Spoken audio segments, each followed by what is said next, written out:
Ahora sí. Vamos a ver el capítulo 3 de la Confesión de Londres en 1689, que lleva como título Del decreto de Dios. Un tema muy interesante, que honestamente considero de que en nuestro contexto es muy poco conocido y diría que ignorado en su gran mayoría, y por ende es muy mal interpretado en la mayoría de las congregaciones, si es que se toca el tema. Así que es importante poder tener claro esto y recordarles de que estos estudios pretenden darnos un poco de la idea de lo que entendemos de la confesión, pero no es un estudio exhaustivo. Les aclaro siempre de que esto es una doctrina, todas las que hemos visto, tanto de las Sagradas Escrituras, de los atributos de Dios, y la Trinidad, son temas muy buenos, muy profundos, que darían para semestres de seminario. Estamos viendo solamente una noche, a lo más dos en algunos casos, así que tratemos de ver eso de esta manera. Esta doctrina es clave, es una doctrina muy importante, porque nos va a permitir poder ver no solamente la Biblia, sino los acontecimientos de nuestras vidas y del mundo a la luz de lo que Dios revela de su propio carácter. No entenderla o negarla sería también negar un atributo de Dios, sería negar algo de lo que Dios es. Así que es muy importante y algo de lo que nos identifica y nos diferencia entre otras iglesias. Y por eso que lo estamos estudiando como parte de nuestra confesión, para tener bien claro eso. Entonces, vamos a ir explicando un poco más a medida que avanzamos, teniendo en cuenta siempre eso, ¿no? De que este es un tema importante poder entender. Hay algunas cosas que nos toca aceptarlas por fe, en el sentido que a veces no quedan claras, pero la Biblia lo dice. Hay otras cosas que son sumamente claras, difíciles de aceptar a veces, pero sumamente claras en la Biblia. Así que vamos a ver primero los dos primeros capítulos y luego veremos, si así Dios nos permite y tenemos el tiempo, los últimos 5 párrafos, disculpe. Es largo, pero considero que es posible verlo todo, sin ánimos de correr, pero creo que es posible poder explicar la esencia de ambas secciones. La primera sección, párrafo 1 y 2, va a hablar específicamente del decreto de Dios en cuanto a su voluntad de decreto, en cuanto a lo que él ha dicho que va a pasar en cuanto a los acontecimientos. Y del párrafo 3 al párrafo 7, entonces se va a ver su decreto en cuanto a la salvación, cómo se da la salvación de las personas en cuanto al decreto de Dios. Entonces, vamos a dividirlo entonces en cuanto al párrafo 1 y 2, y luego de 3 al 7, donde veremos la salvación. 1 y 2, decreto de Dios en general, lo que es su voluntad de decreto. Que por cierto, Pastor Clip predicó de eso hace ya algunos domingos atrás. Entonces, le voy a pedir a alguien si puede leer, por favor, el párrafo 1.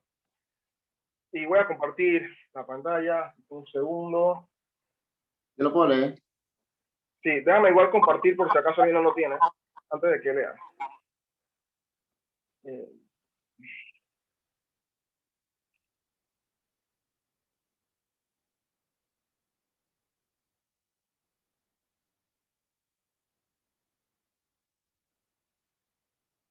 Listo, Víctor, por favor. Párrafo 1. Ok. Dios, desde la eternidad, por el sabio y santo consejo de su voluntad, ordenó libre e inalterablemente todo lo que sucede. Sin embargo, lo hizo de tal manera que Dios ni es autor del pecado, ni comparte con los pecadores la responsabilidad del pecado, ni hace violencia a la voluntad de sus criaturas, ni quita la libertad ni contingencia de las causas secundarias, sino más bien las establece. En todo esto se manifiesta la sabiduría divina, al igual que su poder y fidelidad para efectuar aquello que se ha propuesto. Muchas gracias, Víctor. Este párrafo empieza diciendo: es Dios, desde la eternidad, ha decretado todas las cosas. Y dice todo lo que sucede. Eso significa que no hay nada que pase en el mundo que Dios no haya decretado. Nada. Yo sé que eso puede suscitar algunas preguntas, pero esperemos poder resolverlas aquí mismo en el pasaje. Pero primero veamos eso. ¿Alguien puede leer Proverbios 19:21, por favor?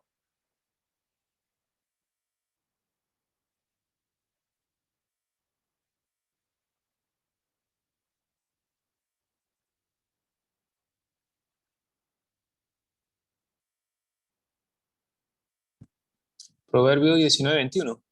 Por favor, Claudio, ese mismo. Okay. Muchos son los planes en el corazón del hombre, mas el consejo del Señor permanecerá. Gracias, Clovis. Los planes del hombre no van a cambiar jamás el plan de Dios. Está desde la eternidad. Nada lo va a alterar. Está, como dice, ha decretado en sí mismo libre e inalterablemente. No se pueden cambiar los planes de Dios. Nada de lo que hagamos podrá cambiar los planes de Dios. Todo está perfectamente decretado y así se hará. Isaías 14, versículo 24. Y luego versículo 27.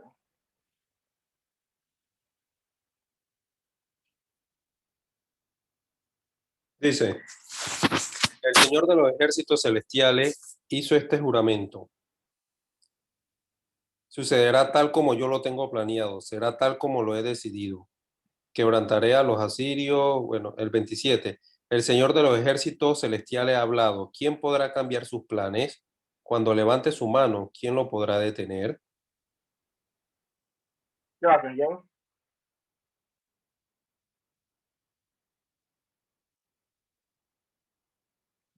Nada va a frustrar el plan del Señor.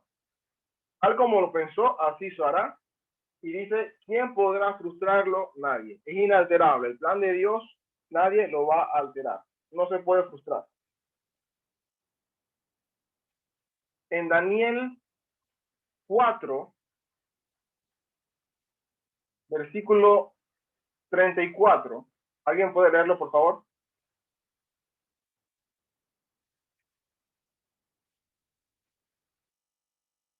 Y 35, 34 y 35.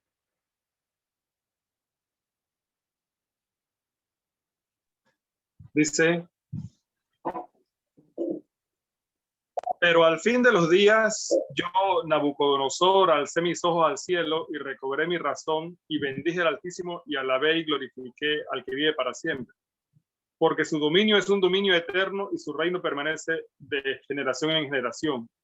Todos los habitantes de la tierra son considerados como nada, mas él actúa conforme a su voluntad en el ejército del cielo y entre los habitantes de la tierra. Nadie puede detener su mano, ni decirle, ¿qué has hecho? Gracias, hermano Héctor. Todas las cosas, todo lo que sucede está decretado por Dios. Los planes de los gobernantes, no hay nada que altere su plan, nada. Todo lo que él ha dicho que se hará. Dice también que ni se hace, sin embargo, de tal manera que por ello Dios ni es autor del pecado, ni tiene comunión con nadie en el mismo. Porque uno diría, bueno, si Dios decretó todo, entonces él también mandó a que la gente pecara. Y la respuesta es no. Dios no manda a nadie que peque. Cada uno es libre en el momento de pecar, pero aún ese pecado está dentro de la voluntad de Dios. No violenta esa libertad en el sentido de que él no obliga a nadie a pecar. Para eso veamos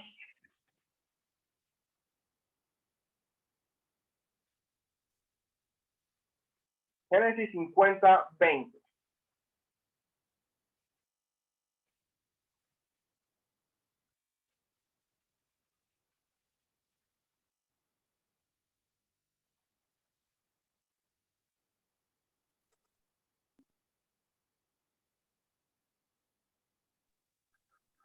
Vosotros pensáis mal contra mí, mas Dios lo encaminó a bien para hacer lo que vemos hoy, para mantener en vida a mucho pueblo.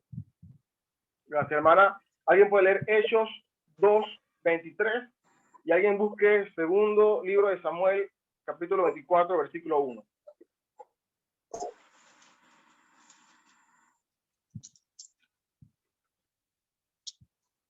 Hechos 2:23. Sí, por favor. Ok. Este fue entregado por el plan predeterminado y el previo conocimiento de Dios, y ustedes lo clavaron en una cruz por manos de impíos y lo mataron. Gracias, Clovis. Y segundo de Samuel 24, 1, por favor.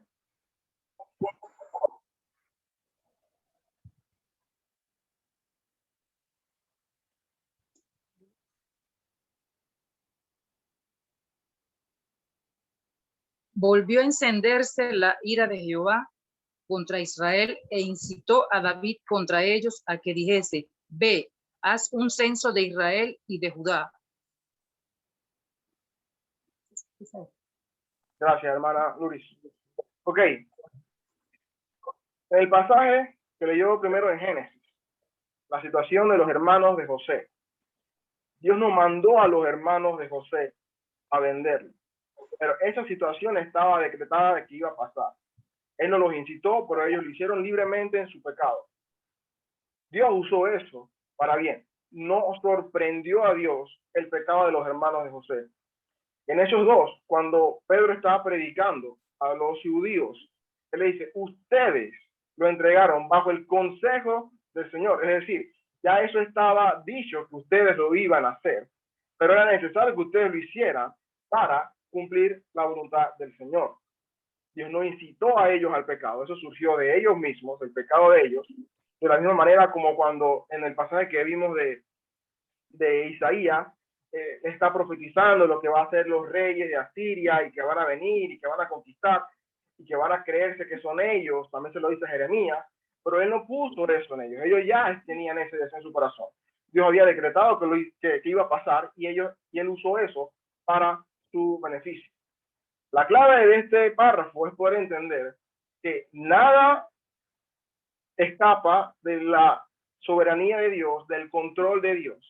El entender eso nos permite tener tranquilidad de saber no hay nada que a Dios se le escape, no hay nada que Dios lo coja de sorpresa como que, uy, ese robo no lo tenía contemplado, ese asesinato no estaba contemplado. Todo eso está dentro del control de Dios, del decreto de Dios de lo que ha de pasar. Precisamente por eso Pablo puede decir en Romanos 8 de que a los que aman a Dios todo le ayuda bien. ¿Por qué podía decir eso? Porque él sabía y confiaba que Dios tenía control de todo. Un Dios que no tiene control de todo no puede dar tal promesa, porque ¿cómo va a prometer algo de algo que no controla? Él lo controla todo. Y como vimos, esto va a reforzar parte de lo que vimos en cuanto a los atributos de Dios. El no entender los atributos de Dios no nos va a permitir entender eso. Por eso fue que vimos los atributos de Dios primero y luego esto para poder, es el orden de la confesión, ¿no? Para poder entenderlo de una mejor manera. El pecado de las personas no viene por culpa de Dios. Dios no peca ni tienta a nadie, lo dice la palabra. Viene por libertad de cada uno, pero aún en el pecado, eso está dentro del control de Dios, dentro de su plan. Todo está escrito, nada lo sorprende, Él tiene control, y precisamente como decíamos cuando estudiábamos los atributos de Dios, no es necesario que oremos, Dios toma control porque es como que Él no tiene el control y no necesita tomar, Él sabe lo que está pasando. De hecho, si no supiera, no fuera Dios. Él sabe y sabía lo que venía, y no porque simplemente adivinó, sino porque estaba escrito que habría de pasar. ¿Alguien puede leer el párrafo 2, por favor?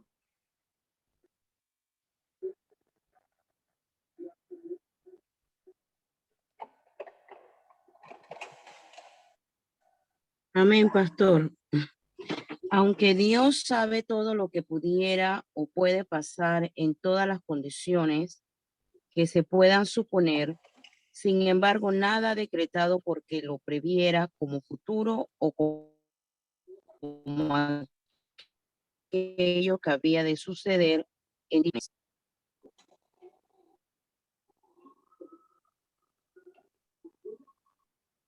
Se fue al final, pero sucedió en esas condiciones. Ok. Aunque yo sabía todo lo que pudiera o puede pasar, Nada decretado porque lo previera. ¿Esto por qué lo escriben así los que escribieron la confesión? Porque estaba el argumento, como todavía hoy, en 2021 existe, que dicen que Dios decretó porque vio que iba a pasar, pero no porque él dijo que iba a pasar. Es como que él tuviera una bola y dijo, ajá, yo vi que Nelson iba a hacer y por eso yo lo puse acá, como que vi lo que hiciste y por eso no. De esa manera, él no puede haber certeza en algo que no se sabe que va a pasar. Un decreto es seguridad de que algo va a darse. De manera que eso que él dice que va a pasar, no es porque él vio que iba a pasar, sino porque él dijo que iba a pasar. De otra manera no tendría seguridad. Sería simplemente una adivinanza de que infiero de que alguien va a hacer algo. Él sabe lo que va a pasar y por eso, y lo sabe porque lo ha decretado.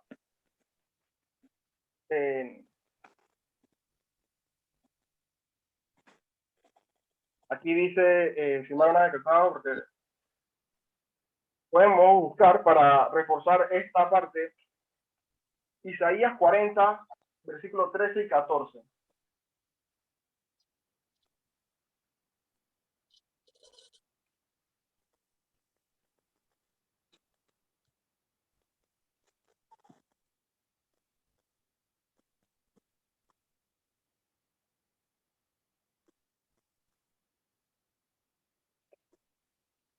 Amén.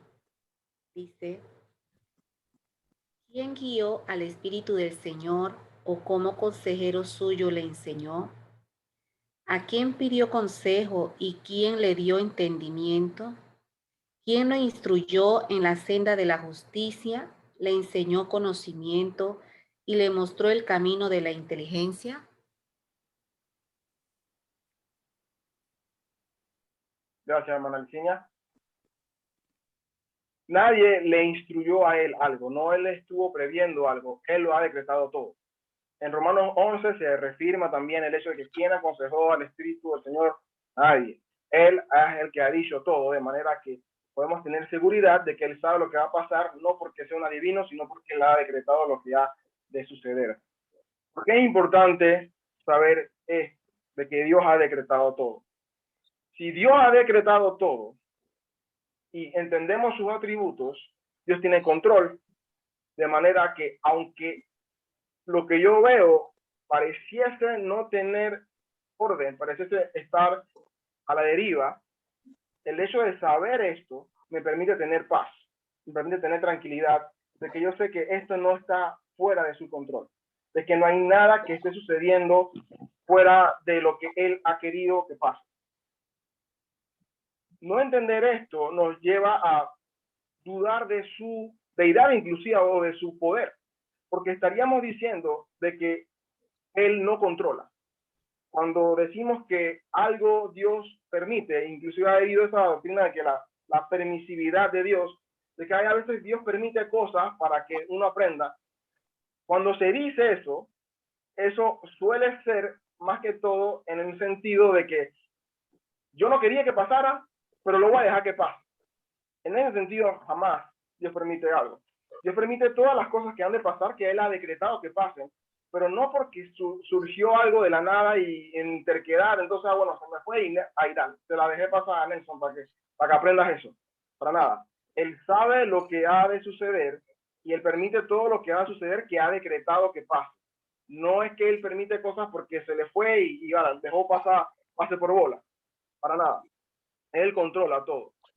¿Cómo debe estar una persona que conoce que Dios ha decretado todo, que controla todo? Esa persona debe tener paz, esa persona debe tener tranquilidad, debe estar serena. En medio del coronavirus, un cristiano que entiende eso, no anda pensando en las conspiraciones y las teorías, que pueden ser ciertas algunas, otras no, porque en esa condición uno termina dudando de qué tanto Dios controla y pensando en que eso todavía le pertenece a la autoridad mundial o que realmente Dios no gobierna. Pero cuando entendemos que Dios es quien está en control, podemos tener paz. Cuando tenemos claro que Dios es el que está en control, podemos descansar en Él. Y más porque ya no solamente reconocer que Dios está en control y que decretó, porque por eso también necesitamos saber todos sus atributos, sino que el que está en control dice de sí mismo que es bueno, dice de sí mismo que es sabio, dice de sí mismo que es amoroso.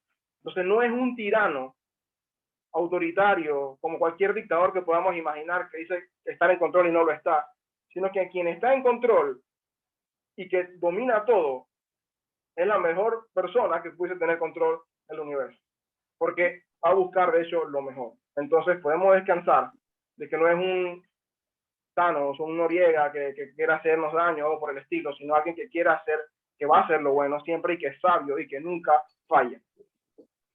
Es precisamente por eso que es muy importante eso. No entenderlo minimiza a Dios. Decir, no, aquí Dios no tiene injerencia, o aquí Dios se le fue, o aquí la voluntad del hombre está por encima de la de Dios. Estamos diciendo, Dios no es tan fuerte como creemos que sea. Y eso es importante porque a veces de boca decimos, no, Dios es todopoderoso y lo cantamos y Dios sabe todo, pero con nuestras declaraciones en nuestra vida o con nuestras acciones podemos fácilmente negar esta verdad, que es negar un atributo de Dios, y quitarle un atributo de Dios es negar a Dios. Es decir, que Dios no es algo que Él ha dicho que es, y fácilmente quedar entonces inclusive blasfemando el nombre de Dios.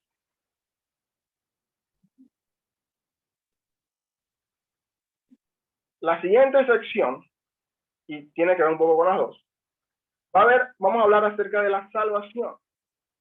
Cómo Dios ha determinado salvar a las personas. Y aquí entonces, que básicamente es el decreto específico de la predestinación a vida. Vamos a ver entonces la predestinación como parte del decreto de Dios para vida. Otra doctrina también clave que viene que ver con que Dios decreta y con que Dios es soberano. Doctrina que también, como mencioné al principio, nos diferencia. Doctrina que también es conocida en otros círculos como calvinismo y arminianismo. Aquí en Panamá, en América Latina, no es muy popular. Calvinismo es inclusive algo que pareciera nuevo, no lo es. De hecho, 1689 esto, y esto tampoco nació aquí, ni tampoco nació con Juan Calvino, que a quien se le atribuye esta doctrina, porque ni siquiera él inventó el calvinismo. Lo que queremos demostrar es que eso que hoy tiene ese nombre de calvinismo es totalmente bíblico. La postura contraria es el arminianismo. La gran mayoría de las iglesias en Panamá son arminianas. Y esa gran mayoría de iglesias arminianas, les digo que casi el 98% de las iglesias aquí en Panamá, 99%, y en América Latina lo son, niegan la soberanía de Dios, niegan el control de Dios, al decir de que el hombre tiene potestad porque altera el plan de Dios y que Dios no tiene tanto control como la Biblia dice que lo tiene. Algo muy importante, que incluso en el principio fue tratado hasta de herejía al arminianismo. Se hicieron concilios para evaluar los debates entre los que postulaban el calvinismo y el arminianismo, y se decidió que el arminianismo está fuera de orden. El arminianismo tiene muchas carencias en su postulación, inclusive en cuanto a la naturaleza del hombre. No determinan como que realmente es pecador del todo, y eso es vital entenderlo. No entenderlo así nos va a llevar también a tener un concepto errado de Dios, donde Dios no es soberano del todo. Un Dios que controla el 99.9 no es soberano, no tiene control. Si lo controla, tiene que controlarlo 100, porque 1% que tú no controles te puede alterar tu plan. Y si Dios no controla ese 1%, no podría afirmar de que no hay forma de que su plan se altere, como ya dijimos. Así que la única manera que su plan no se altere es que Dios controle todo. Si Dios no lo controla todo, no tiene control. El arminianismo dice, Dios no controla todo. Por tanto, es una falsa doctrina que tenemos que rechazar. Pero ahora veamos qué dice aquí la confesión con respecto a esto, y veremos los pasajes que lo sustentan. Alguien puede leer, vamos a leer todos los párrafos y luego vamos a ir viendo poco a poco. Alguien puede leer el párrafo 3 y alguien lee el 4, el 5, hasta que leamos el 7. Se turna, ¿no? Alguien lee el 3 y vamos siguiendo la lectura.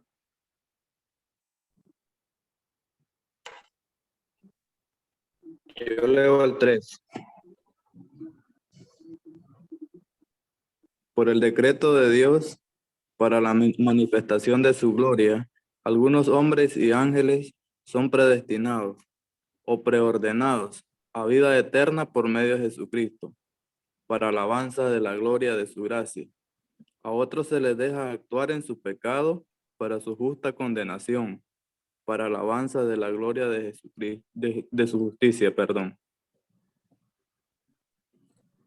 Gracias, Marlon. Seguimos con el 4, por favor.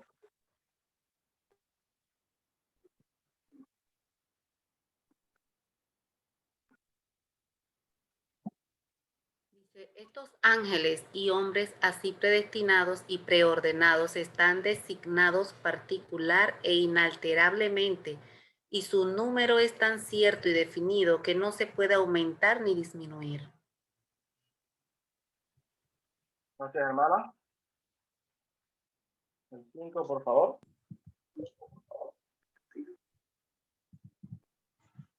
A los humanos que están predestinados para vida, Dios, antes de la fundación del mundo, según su propósito eterno e inmutable y el consejo secreto y beneplácito de su voluntad, los ha escogido en Cristo para gloria eterna, meramente por su libre gracia y amor, sin que ninguna otra cosa en la criatura como condición o causa le moviera a ello. Gracias, mi hermano.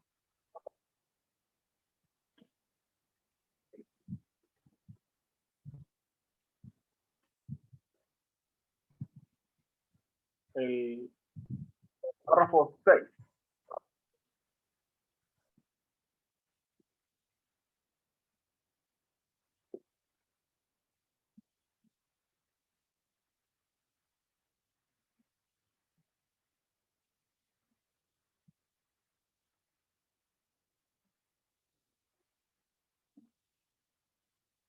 Así como Dios ha designado a los escogidos para la gloria, de la misma manera, por el propósito eterno y libérrimo de su voluntad, ha preordenado todos los medios para ello.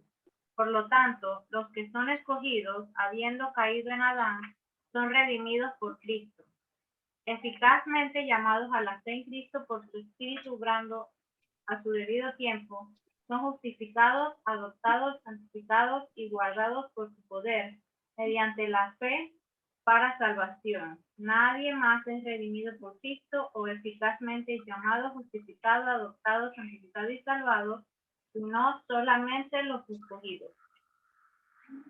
Gracias, hermana Carolina. Y el párrafo 7.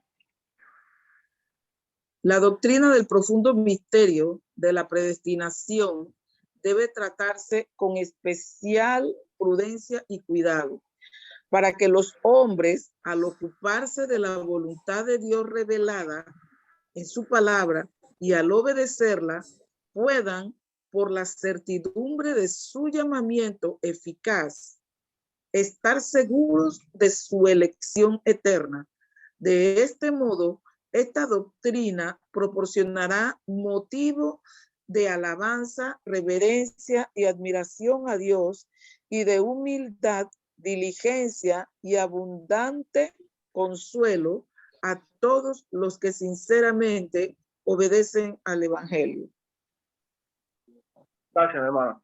Ok, y este último párrafo es vital. Tener esto con cuidado porque una mala interpretación de esto también puede ser un error. Y esto ha pasado también en la historia. Y es lo que queremos evitar. Pero hay que entenderlo y hay que predicar. Porque a simple vista a veces no suena bonito. Pensar como que Dios elige y por qué, y puede surgir como que es injusticia, y veremos por qué no es injusticia y por qué Dios puede, entendiendo que cuando entendemos bien quién es Dios, vemos que no hay injusticia y que Él puede hacer lo que quiera. Primero hay que entender que Dios escoge, que eso lo ha dicho no desde el Nuevo, sino en el Antiguo Testamento también lo tiene.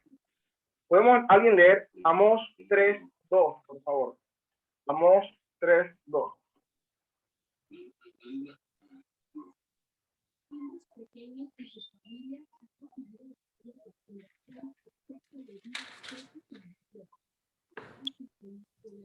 Solo usted, dale. Solo a ustedes he escogido de todas las familias de la tierra, por eso los castigaré por todas sus iniquidades. Gracias, hermana. Gracias, hermana. Queda evidencia. Dios está diciendo que escogió a Israel en ese sentido. Solo ustedes los escogí. O sea, desde el Antiguo Testamento. Él les dice, escogí a Israel para hacer esto y no escogí a los demás, y por eso su castigo va a ser diferente. Dios dice explícitamente, escogí. Escogió a Abraham y escogió a Isaac y no a Ismael, escogió a Jacob y no escogió a Esaú. Siempre ha escogido.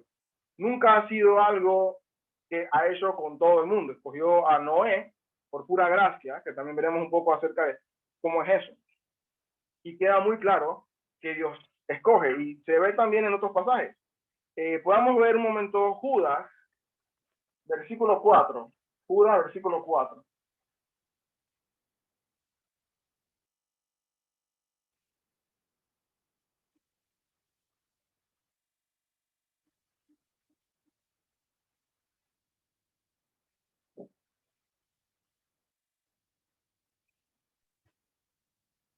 Dice, pues algunos hombres se han infiltrado encubiertamente, los cuales desde mucho antes estaban marcados para esta condenación.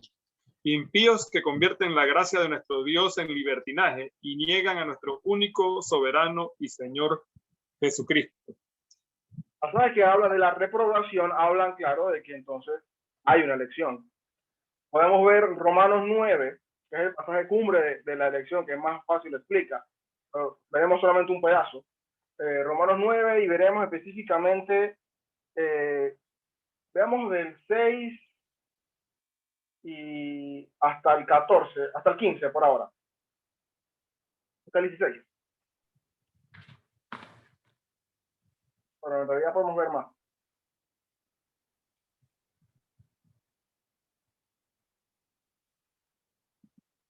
Romanos 9. Por favor. Romanos 9. ¿No? Del 6. Y yo le digo dónde termina. Empieza en el 6, yo la aviso. Dice así, pero no es que la palabra de Dios haya fallado, porque no todos los descendientes de Israel son Israel, ni son todos hijos por ser descendientes de Abraham, sino que por Isaac será llamada tu descendencia. Esto es, no son los hijos de la carne los que son hijos de Dios, sino que los hijos de la promesa son considerados como descendientes. Porque la palabra de promesa es esta: por este tiempo volveré y Sara tendrá un hijo. Y no solo esto, sino que también Rebeca concibió mellizos de uno, nuestro padre Isaac. Porque cuando aún los mellizos no habían nacido y no habían hecho nada, ni bueno ni malo, para que el propósito de Dios conforme a su elección permaneciera, no por las obras, sino por aquel que llama, se le dijo a Rebeca, el mayor servirá al menor, tal como está escrito, a Jacob amé, pero a Esaú aborrecí. ¿Qué diremos entonces? ¿Que hay injusticia en Dios?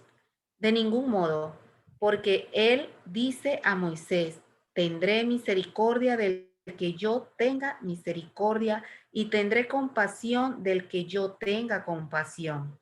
Así que no depende del que quiere ni del que corre, sino de Dios que tiene misericordia.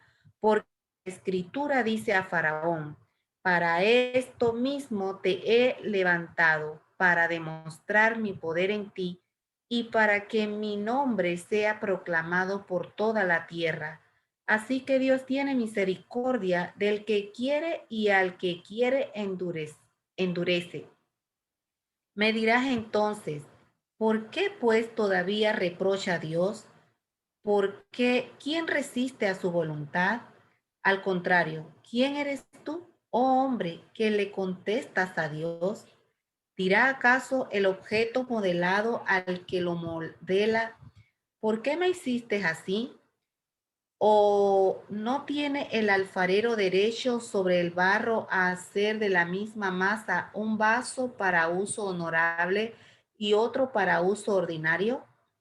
Y que si Dios, aunque dispuesto a demostrar su ira y a hacer notorio su poder, soportó con mucha paciencia a los vasos de ira preparados para destrucción, lo hizo para dar a conocer las riquezas de su gloria sobre los vasos de misericordia que de antemano él preparó para gloria, Es decir, nosotros a quienes también llamó, no solo de entre los judíos, sino también de entre los gentiles, Hasta ahí, como hermana. también dice en...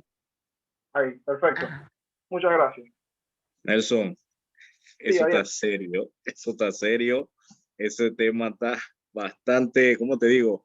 Escabroso, porque, vaya, confronta el ego del ser humano, porque podríamos decir que la pregunta que se hace allí es válida. A donde Pablo dice, ahora bien, ustedes podrán decir, ¿por qué Dios culpa a las personas por no responder? O sea, para mí es una pregunta válida, porque podrían decir, si Dios es soberano,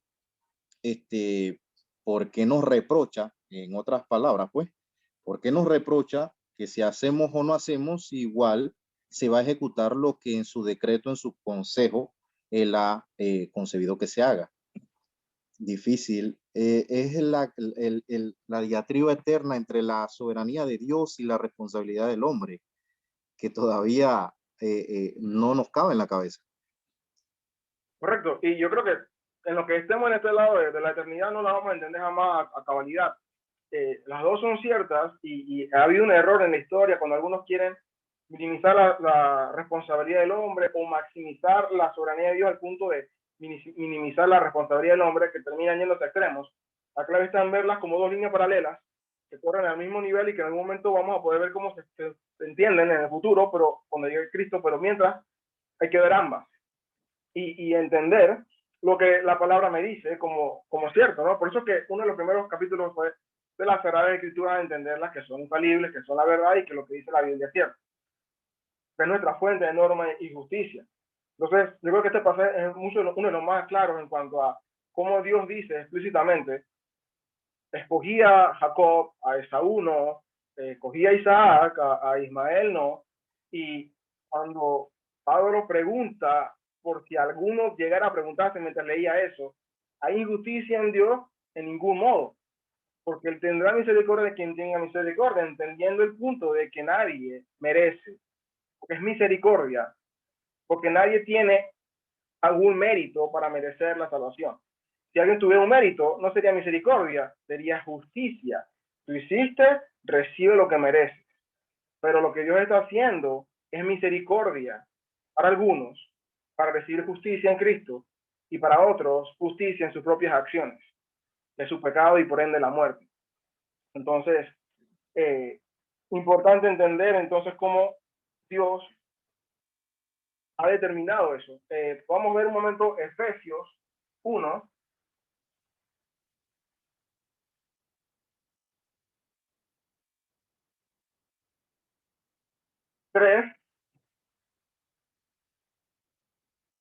Al 6.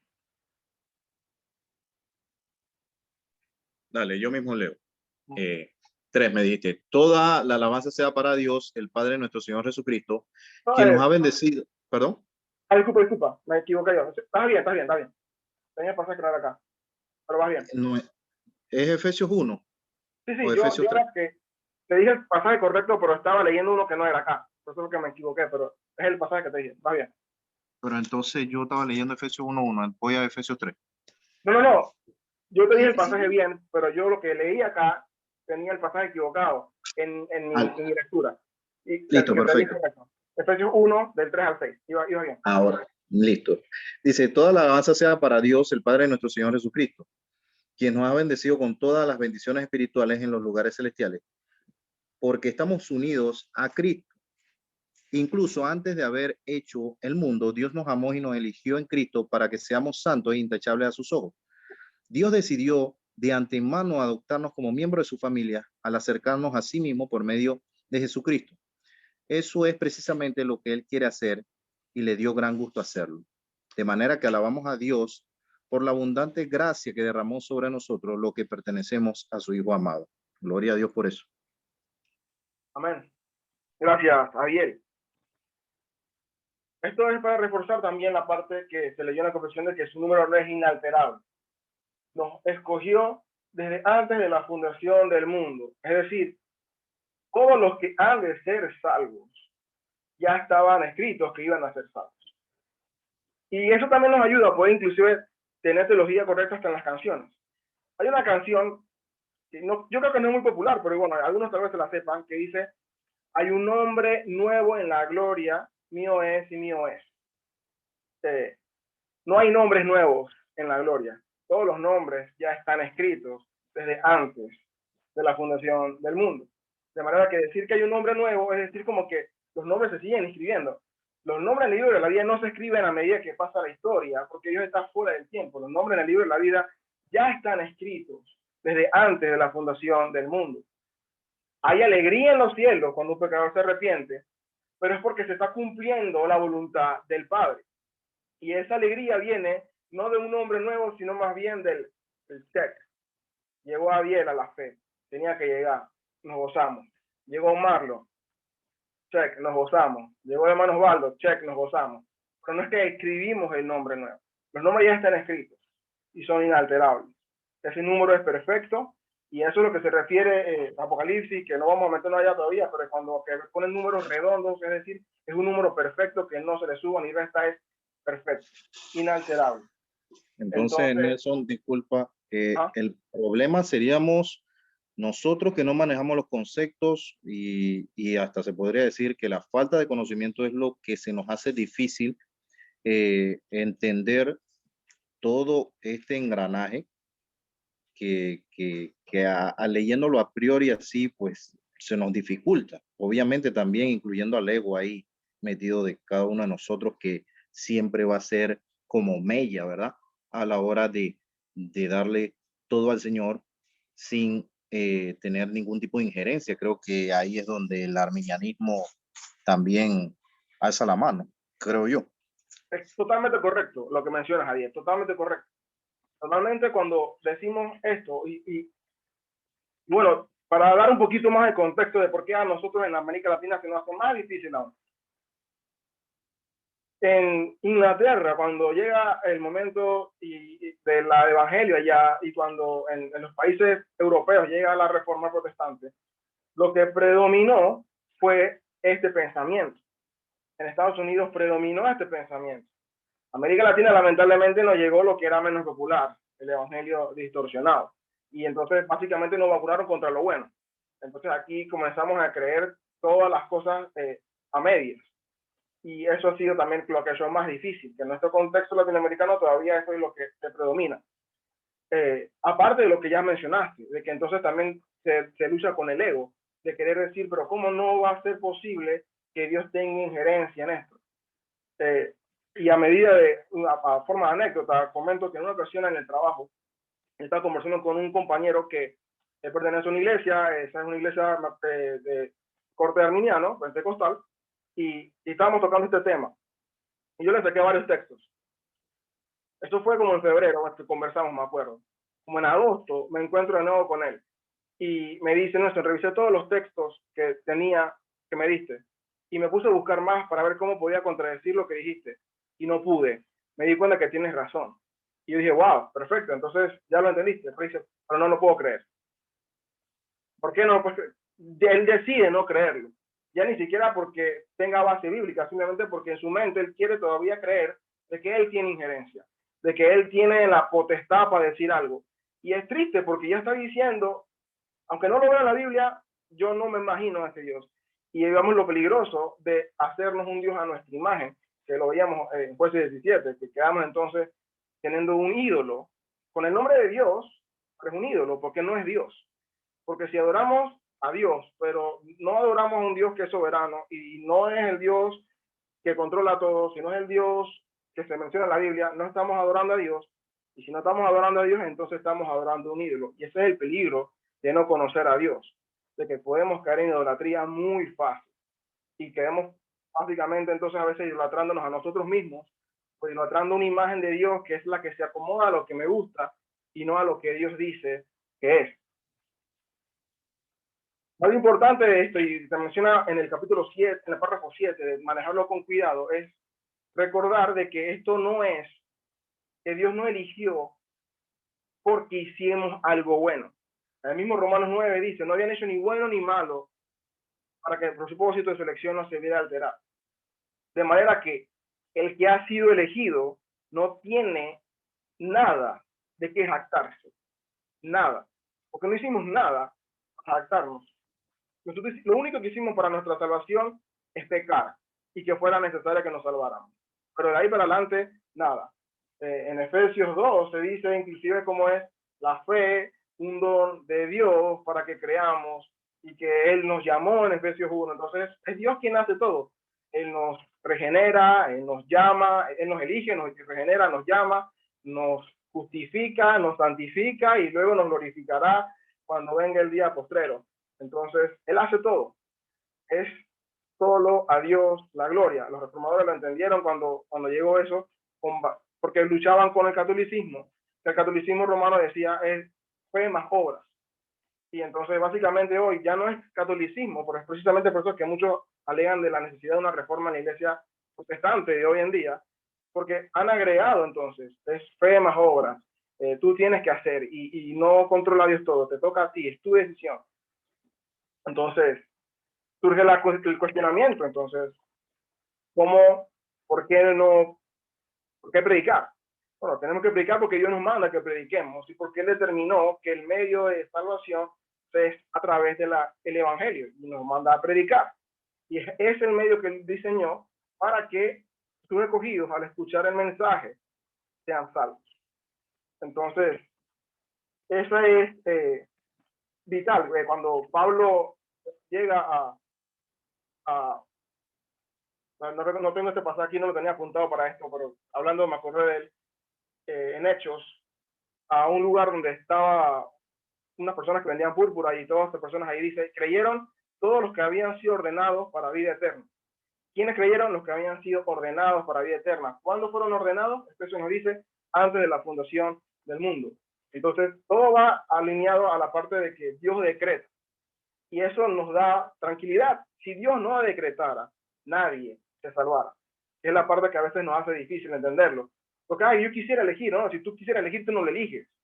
De manera que pueden surgir otras preguntas. Como, ¿habrá alguien que quiera salvarse y no pueda salvarse porque no es elegido? Para nada. Todo el que quiera salvarse ha sido porque Dios lo ha puesto y Él no va a rechazar a alguien que venga a Él. De manera, si alguien le busca, es porque Él ya lo estaba llamando. Entonces, no lo va a rechazar. Si alguien sin el llamado de Dios, no va a querer ni poder acercarse a Él. De eso Jesús lo dijo también. Nadie viene al Padre, nadie viene a mí si el Padre no le trajere primero. Si el Padre no le trae, nadie viene para mí. Jesús lo dijo, con palabras explícitas. Eso que es curioso, ¿no? Cómo esta doctrina es tan clara en la Biblia, pero tan poco popular. Y como bien mencionó Ariel, es más que todo por el hecho de que no queremos ceder nuestro orgullo, nuestro ego. Este no es una doctrina oculta en el sentido de que no está explícita, esta doctrina está explícita. Dios usa la palabra escoger. La doctrina de la Trinidad tiene menos claridad. No hay nunca la palabra Trinidad, nunca se dice específicamente eso es explícito, queda implícito y sabemos, lo estudiamos que es real. Pero esta doctrina sí es clara y es menos popular, pero precisamente por lo que implica creerla, entender que no somos nosotros quienes decidimos, sino Él.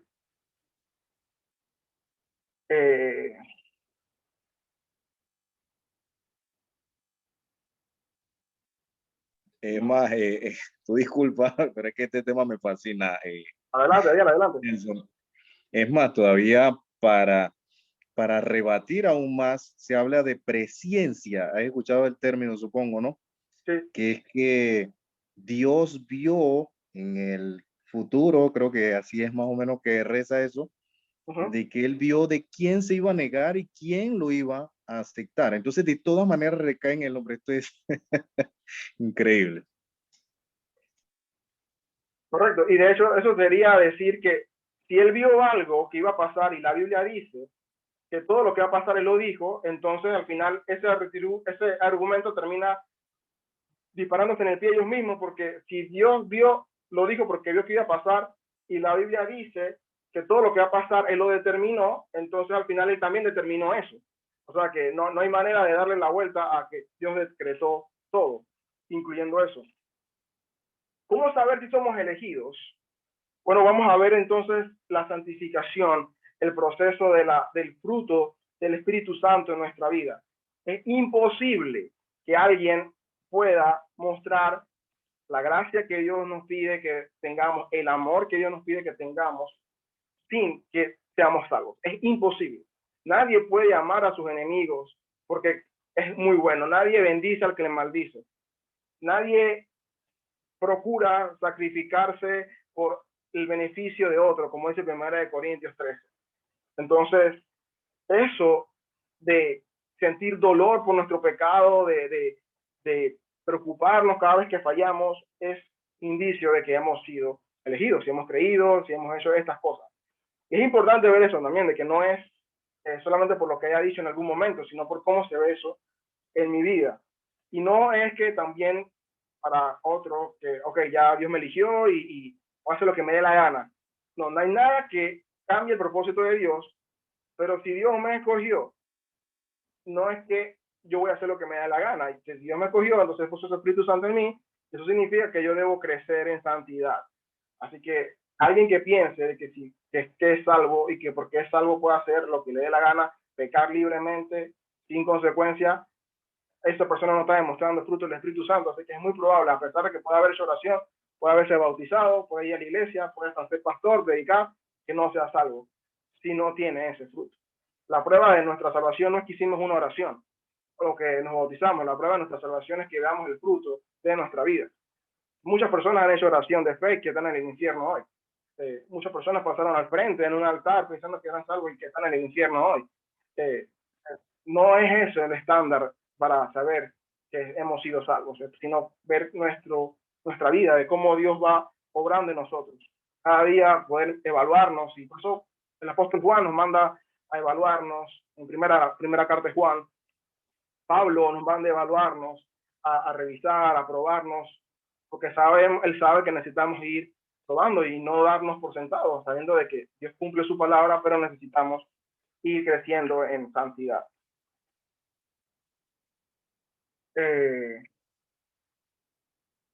¿Qué es por qué es importante creer esto? Esta pregunta es importante.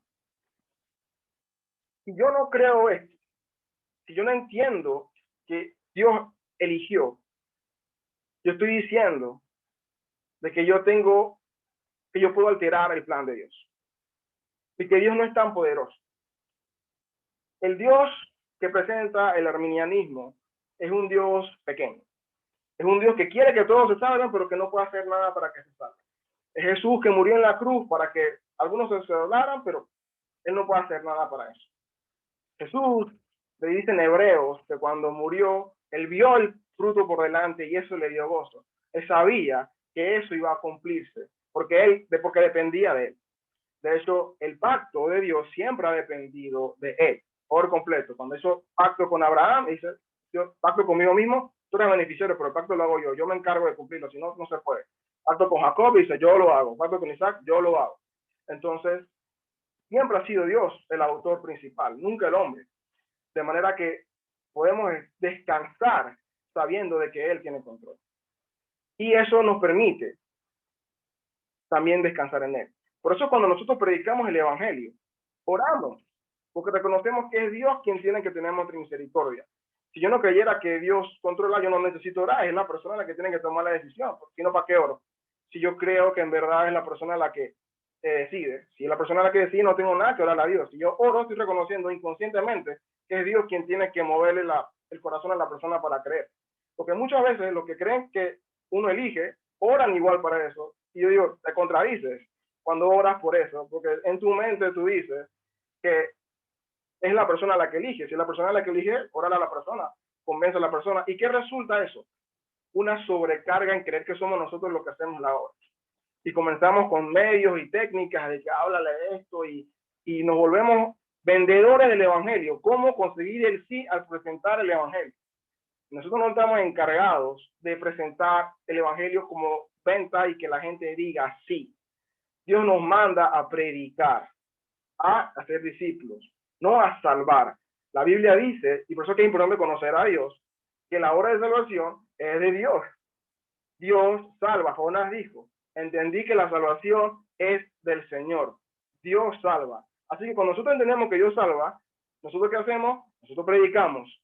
Vamos y predicamos sabiendo de que es Dios quien hará la obra en la vida de ellos. Pedro predicó, Pablo predicó, y la gente que creyó fue lo que Dios quiso y sabía que eso es lo que pasaba. Podemos descansar en eso.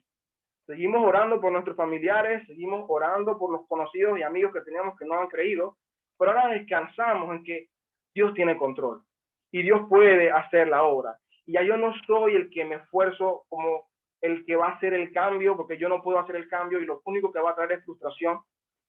Yo una vez quisiera como que, yo me puedo meter en la mente, pero no puedo, de las personas. Yo tengo familiares muy cercanos, tengo una hermana que no es creyente, como quisiera que creyera, y hablo con ella, comparto con ella. Ella estuvo conmigo desde niño en la iglesia, ella no escuchó nada diferente de lo que yo escuché y a lo que mi otra hermana mía escuchó. Pero yo no sé si yo no la he elegido, puede que sí y que tal vez llegue después. Pero ¿qué me toca a mí? Orar, me toca predicar y esperar en Él. Y eso nos permite descansar en Él, quien es el quien tiene el poder. Y lo que Él nos pide es depender de Él. Cuando no entendemos eso, queremos tomar las cosas por nuestras manos, queremos tomar las cosas por nuestra cuenta. No podemos jactarnos de nada, como algunos piensan que el que cree esto, el que dice que es calvinista, ahora se jacta, que es orgulloso, no puede. El que entiende esto es el que realmente tiene que humillarse. Más tiene que jactarse el que cree que decidió que el que entendió que no tuvo nada que ver, porque el que cree que decidió hizo algo de lo que se puede jactar. Yo decidí. Al final yo me cansé de esto y dije, pero cuando tú entiendes esto, tú ves, no, yo no hice nada. Y podemos entonces decir al final, el capítulo, parágrafo 7, esta doctrina proporcionará motivo de alabanza, reverencia, admiración a Dios, humildad, diligencia y abundante consuelo a todos los que sinceramente obedecen el Evangelio. Nosotros lo obedecemos, pero descansamos en que Él tiene el control, en que Él es quien hace todo. Muchas prácticas, inclusive dentro de la iglesia, se han alterado por no entender eso. La práctica esta del llamado al altar, esta práctica no es ni histórica, esta práctica es del siglo pasado, mitad del siglo, 1950, 1960 más o menos, que empezó por ahí en la iglesia en Estados Unidos, principalmente los televangelistas que comenzaron a predicar así masivamente. Y realmente lo tienen era para poder decir, en mi campaña llegaron tantas personas, en mi campaña no sé qué tantas personas, porque querían poder decir como Pedro en hecho de que más de 3,000, solamente para eso. Pero antes de eso, nadie lo hacía, porque entendían que eso no es como funciona. Una vez le preguntaron al pastor Charles Spurgeon cómo él sabía quién eran cristianos cuando él no hacía llamado. Y él dice, bueno, mira, tú ves al hermano tal, ese señor que está ahí, ese señor era borracho, le pegaba a la esposa, y ahora ese señor llega temprano, no se gasta el dinero en alcohol, ahora ese señor tiene devocional con su familia, le enseña a sus hijos y está sirviendo aquí. Eso no lo hace nada más que el Espíritu Santo. Tú ves a esa mujer que estaba allá, hacia esto, allá, como yo veo eso, lo que Jesús dijo, por sus frutos lo conoceréis. Nunca dijo, por su llamado al altar lo conocerás, o por su oración de fe lo conocerás, por sus frutos lo conoceréis. El detalle es que nosotros como seres humanos siempre queremos, por nuestra naturaleza, sentir el control. ¿Cómo contabilizo? ¿Cómo controlo? ¿Cómo sé quién hago? ¿Quién hizo? Y no queremos dejarle las cosas a Dios. Al final es lo mejor, siempre, porque Él es sabio, nosotros no. Él tiene sabiduría y nosotros no. Él es bueno y nosotros no. Entonces es hasta inteligente decir, tú sabes qué, descanso en ti, Señor, y confío en ti, porque ya sé que esto y todo viene de parte tuya. Un cristiano que entienda la doctrina del decreto de Dios, descansa. 2019, un cristiano que entienda eso, no anda pensando o si me pongo la vacuna me queda la marca de la bestia del 666, que el chip, que no sé qué, que no está creyendo en nada de eso, porque sabe que es Dios quien reina. Es Dios quien reina. Es Dios quien tiene el control. Es Dios, no es diablo. No es toros, ni la ONU. Es Dios. Es Dios en medio de todo. Entonces, entender eso nos da paz, alegría, alabanza, admiración, porque cuando yo puedo recordar eso y entender eso, Yo puedo decir, Señor, gracias. Porque ¿dónde estaría yo si tú no me hubieses escogido? ¿Dónde estaría yo si tú no me hubieses salvado? Yo no quiero ni imaginarme dónde estuviera en este momento. Pero por su gracia, no por mi elección, por su gracia, yo estoy aquí. Y por su gracia, él dice, si recibiste de gracia, dad de gracia. El entender esto nos debe hacer agradecidos con él y mostrar gracia con los demás. Yo quiero compartir esto con los demás. Yo quiero que la gente conozca a Dios. Yo quiero que la gente sepa que hay esperanza. Y yo le pido al Señor misericordia por los demás y que Dios le permita poder entender. Pero aún si no lo llega a pasar, yo lo sigo alabando porque Él es justo. Y nadie nunca va a recibir injusticia de Dios. Nadie nunca la va a recibir. Y podemos entonces descansar en Él. De que justicia va a haber siempre. Misericordia podemos recibir algunos por puro amor de Él. Porque decidió amarnos aún siendo pecadores. Aún Jacob, una vez hay una historia de una señora que le preguntó también al pastor Charles Spurgeon que no entendía la doctrina de la elección. Y le dice, mira, yo no entendí eso de la doctrina de la elección y quería ver. Dice, ¿por qué Dios aborreció a Esaú? Le preguntó ella. Y él le dijo, no, yo esta parte la entiendo perfectamente. Lo que yo no entiendo es por qué amó a Jacob. Porque Jacob no era Jacob era una ficha. Jacob era un maleante. ¿Por qué lo amó? Porque decidió, por puro efecto de su gracia y su voluntad. No porque él fuera mejor. ¿Por qué te amó a ti? ¿Por qué me amó a mí? No porque yo fuera mejor. Yo no soy mejor que nadie. Pablo no era mejor que nadie. Ni nadie sirve. Todos somos pecadores. Entonces eso nos humilla, como dice al final. Nos permite ser humildes delante de Él y reconocer, tuya es la gloria, el imperio, todo te lo mereces tú. Y podemos llegar allá a decir, estoy aquí gracias a ti. Gracias a ti. Pude perseverar gracias a ti.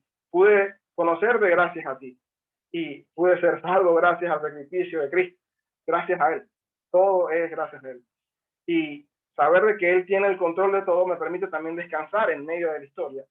Y que no importa que yo no entienda lo que pasa, no importa que yo no vea cómo va a terminar esto, qué gobierno va a haber, si alguien está en Colombia o tiene familia en Colombia, lo que está pasando en Colombia, que no es bonito. Uno puede terminar alterándose de todo eso, pero uno puede descansar en que lo que sea que pase no va a alterar eso. Yo debo igual ser activo en hacer lo que Él me manda, a predicar, a vivir para Él. Nosotros tenemos que vivir como si Cristo viniera en 2000 años, como si nosotros no viniéramos a verlo. O sea, vivir para Él como si el mundo no se fuera a acabar en este momento, porque nosotros tenemos que no estar pensando como que ya se viene y yo no voy a hacer nada. No, viva para Él como si Él todavía demorara 2000 años más. Y como que ni sus nietos lo van a ver.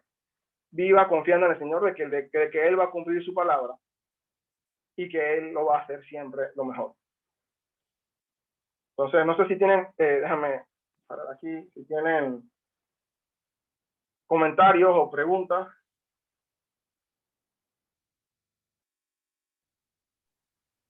Hola, ¿me escucho? Sí. Bueno, yo creo que la verdad que es algo